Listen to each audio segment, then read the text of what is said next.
So this right here is the Marvel Age magazine.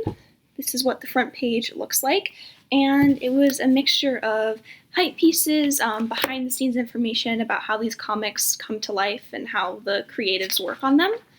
The first part that I read was basically quite a few pages just listing upcoming issues that are coming out and a couple sentences about them to get people excited. It looks something like this, and as you can see, this is a lot of dense text on a page, and I personally didn't find it super interesting. I could absolutely see myself sort of scrolling through this like an index and just looking for a familiar name if maybe I'm looking for a particular series that I'm interested in, but this definitely isn't the sort of thing that I would imagine somebody reading front to back unless they were, reading every single Marvel comic that was coming out. I'm sure those people do exist, I'm just not one of them, but I could see it being a helpful resource to have. And then the next article I read was about the first Spider-Man conference. So this is basically a conference of all the different writers and artists who work on Spider-Man comics.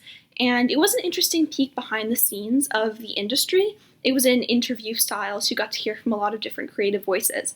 But I have to say, for me personally, as someone who is only really a casual comic book enjoyer, but certainly a fan of Peter Parker and the Spider-Man stories, I found the most interesting part to be towards the end of this article when they're talking more about the character of Spider-Man and their personal connections to it and what they think.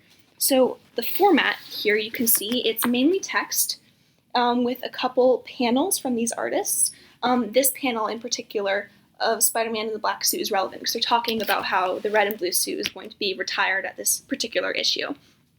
But at the end, they're talking about the character of Peter and how he is motivated by genuine integrity and the desire to do good, not just guilt out of Uncle Ben's death.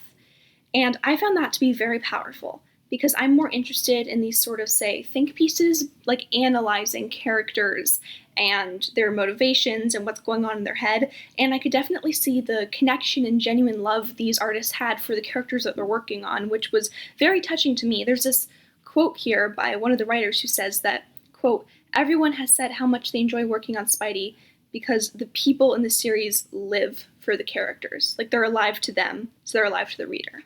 And I found that super inspiring, and that was definitely an insight I appreciated into this creative process. So the end part of that was more appealing to me personally, but I could see how maybe a mega fan or someone who is actively following up on these issues would be more interested as well in the beginning part talking about upcoming changes. So I think it's a matter of taste. And then the following article is about the Punisher. Now, as someone who enjoys that kind of analytical work, I loved the beginning of this article because it's talking about a bit of his origin story and what goes on in his head. How does the Punisher justify doing otherwise horrific or illegal things? And it talks a bit about his interactions with the Order and these sort of moral qualms within him. And I certainly found that very interesting as a reader, as someone who's interested in these sort of topics, because there's this greater underlying moral issue. This is a very morally great character, and the writers are certainly very aware of that, and they're talking about that, and some of them say that's even the appeal of a character like the Punisher. And so just reading this article makes me want to read a Punisher comic, which I never have before. I hadn't really been familiar with the character as much, but just reading the way that his mind works and sort of his internal moral struggles is doing the job of this, basically. It's making me want to actively pick up a comic book. So, and I can definitely see that being the purpose of this article. And similarly to the Spider-Man one, towards the end of the article, they do go more into the details. They compare it to the Secret Wars in terms of art style and how many characters there are, upcoming issues, they're telling people, to get excited. And yeah, reading this absolutely makes me want to read something about the Punisher. And then the last article I read was a hype piece for the X Factor, which seemed like something to follow X-Men with the same characters but revamped.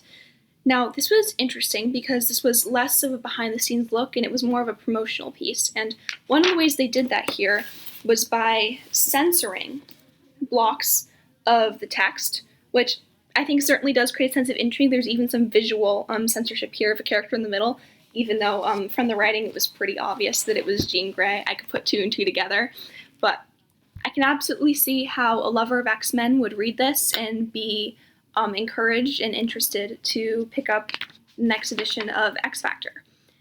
And so I did find that to do its purpose, but certainly it wasn't as powerful for me as, say, the Punisher piece. But nonetheless, interesting format of that semi-censorship. I think that that does create a lot of intrigue, and it's new, it's different. That's one thing I liked about this magazine, is that there wasn't one consistent format. So you're going from a list of upcoming comics to maybe something about the Spider-Man conference, and then a more look in depth to a character, and then a production, like a promotion piece. So there felt like there was a lot of variation in the format, which did make it more interesting for me. And I understand now why this is called a magazine, even though it is, a hardcover book. But I think that, while the format and size is interesting, I don't know how accessible this is, just because this is a very heavy and expensive book, and because of that, as gorgeous as the cover art is, I don't know how much a casual or even an intermediate enjoyer of Marvel would want to pick up this book, just because of the expense, the size, and I didn't find every single thing in it to be super relevant to me personally. So I could see this being more of, say, a collector's item, or it could have certainly nostalgic value. And I think that is perhaps a bit of a barrier to these kinds of magazines being sold. But then again, I think that there was absolutely at some point, and probably still is, a market for this. There was a letter section here. Oh,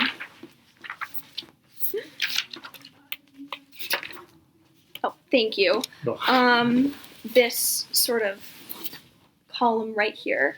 And it was very interesting to read how readers were interacting with these, not just the comics, but particularly these kinds of behind-the-scenes interviews and whatnot. Clearly there was an appetite for this, which is why they were making the book. And I thought, once again, this kind of interaction between artist and consumer, I feel like that's not as common these days. And I think it's really cool.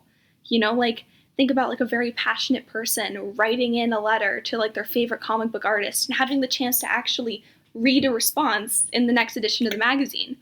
I think that certainly doesn't happen as often nowadays, that kind of communication and interaction. I think there's more of a separation between creator and consumer of art, but reading some of these letters, the enthusiasm is palpable. There is clearly a market for this. There are people who are excited about it. And it's incredibly clear just the amount of love and effort that the artists are putting into this. There is, even in just the Spider-Man conference, when the writers are talking about the character of Peter Parker, there is genuine care for the stories that they're telling.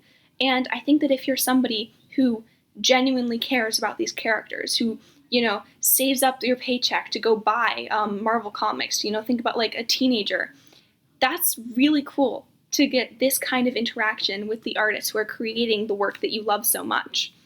And I thought that was really cool to witness, just as a reader, even though I'm reading this, 40 odd years after it's been published. And it makes me a bit nostalgic for a time that I didn't experience, because we don't have that so much anymore. So personally, for me, modern day, let's say intermediate to casual comic enjoyer, this magazine wasn't something that I would pursue on my own. I'm glad that I read it, but I can definitely see how this is maybe the product of the time that it came out. I don't see this being something that necessarily the modern reader would pick up as much. And I think that that is just something that has changed in fan culture since the mid-'80s, especially with the rise of the internet. If someone wants these articles, they'd rather, get them digitally instead of in a book like this. Which, maybe that's unfortunate, maybe that's just a product of the times that we live in, but I think ultimately interesting, maybe not just as relevant today as it once was.